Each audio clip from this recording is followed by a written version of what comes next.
We're trying to add to what you know, not replace it.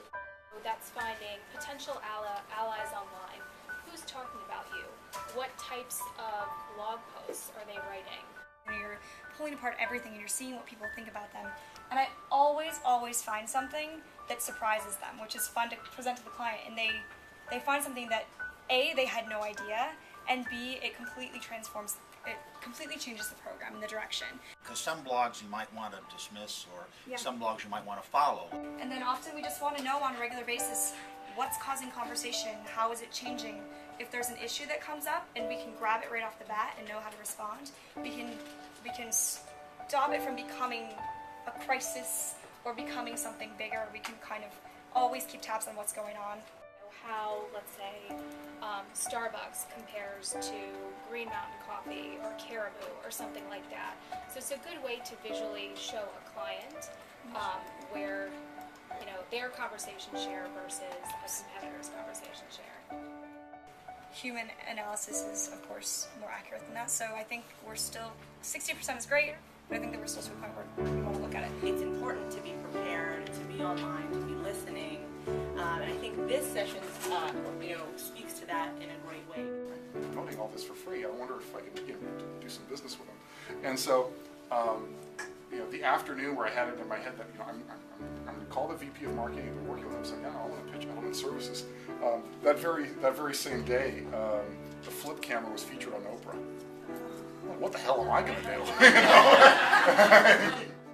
So it's got to be integrated because that's where they are now on a practical basis, but also if we're going to turn out professionals from our courses, they have to be familiar with and adroit in using these new channels, techniques, and a new perspective of thinking as well about communications.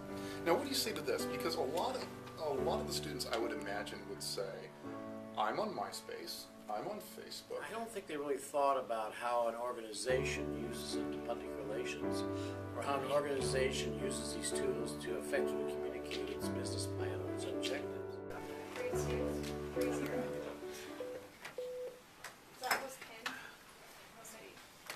To hear important instructions, press 1. To host your show now, press 2. Start it now.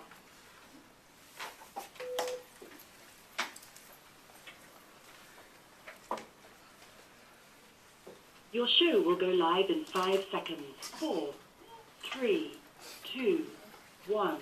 Today is the first day of the New Media Academic Summit, actually a pre-conference that we're doing, and this is a workshop, audio production tools like Audacity and video production tools actually use plain old Windows Movie Maker, which you can find in Windows XP Service Pack 2 and above.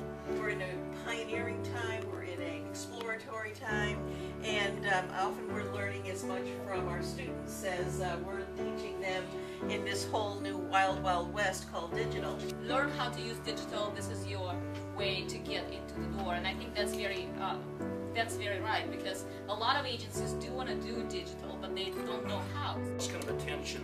We don't want to assume knowledge of the students in technology, but in turn, we don't want to insult them either. So it's kind of good to know, just like good driver's instruction. You can, go back in the cow pasture and drive around. That's kind of how I learned how to drive in the hayfield. But the driver's instruction is important too, to learn how to do that. I think we have to remember that technology is a tool, but has tremendous implications. Part of the problem we have in academia is we want them to have a conceptual background before they approach social media, just to understand what kinds of key concepts and theories are impacting communication.